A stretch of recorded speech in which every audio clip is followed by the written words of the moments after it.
Welcome top news today. Rick Gates departs federal district court in Washington, D.C. Robert Mueller on Capitol Hill.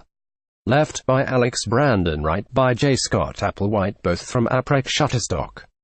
Even among some of Donald Trump's allies, there is a sense of astonishment at the White House's handling of Robert Mueller's Russia investigation. It's like no one took down the Gambino family, Steve Bannon told Chris Whipple in a book adaptation The Hive published this week. Mueller's doing a roll-up just like he did with the Gambinos. Paul Manafort's the cap regime, right? And Rick Gates is a made man. Indeed, Mueller, who led the FBI takedown of the infamous crime family in the early 1990s, famously cutting a deal with Sammy the Bull to flip on mob boss John Gotti, appears to be executing what some have called a Gambino-style roll-up. First, he flipped former Trump campaign advisor George Papadopoulos, then he turned ousted National Security Advisor Michael Flynn. Now, CNN reports, Mueller appears to be in the final stages of a plea deal with Gates, Trump's former deputy campaign chairman and a longtime business associate of Manafort, who was indicted alongside him last fall.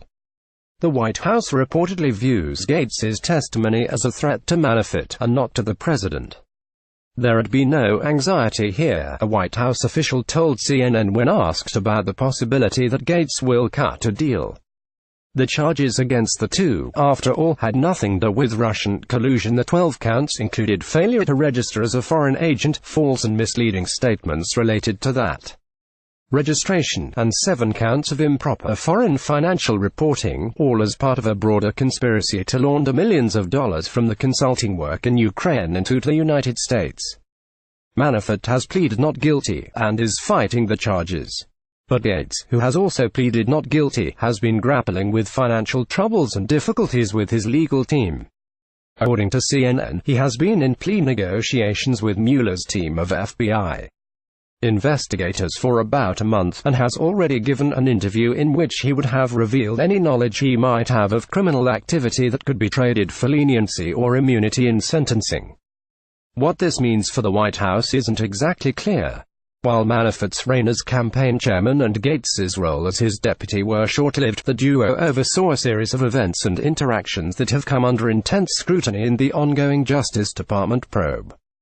Manafort and Gates ran the Trump campaign in the summer of 2016, during which Donald Trump Jr. held his infamous Trump Tower meeting with a Russian lawyer. They were also on board during the Republican National Convention, where a number of Trump campaign officials and surrogates met with Russian officials, and campaign officials altered the language of the official GOP platform on Ukraine to be more sympathetic to Russian interests.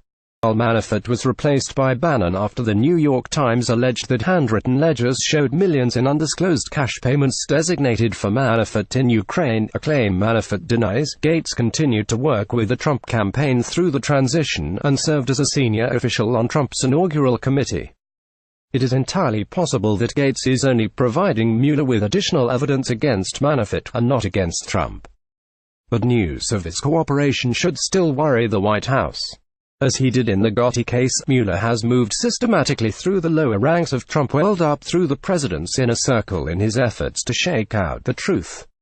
In December, Hope Hicks, the White House communications director and Trump's longest-serving advisor, reportedly met with the special prosecutor's team.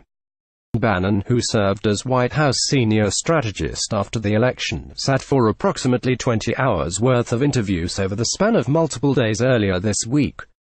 A request for an interview with the president himself is likely next. All the while, Mueller is presumably gathering evidence he can leverage higher up the food chain, and potentially against Trump. While Gates may only flip on Manafort, it is entirely possible that Manafort might then be compelled to give up something better. For now, the most significant facts in the case remain under lock.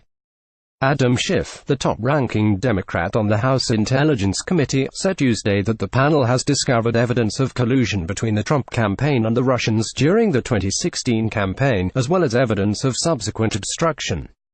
There is certainly an abundance of non-public information that we've gathered in the investigation, Schiff told reporters. Whether that information is actionable remains to be seen. According to the White House's own budget request, the administration expects Mueller's investigation to continue well into next year, despite repeated assurances from the president's legal team that it was approaching a conclusion. If Gates has the goods, perhaps it will end sooner.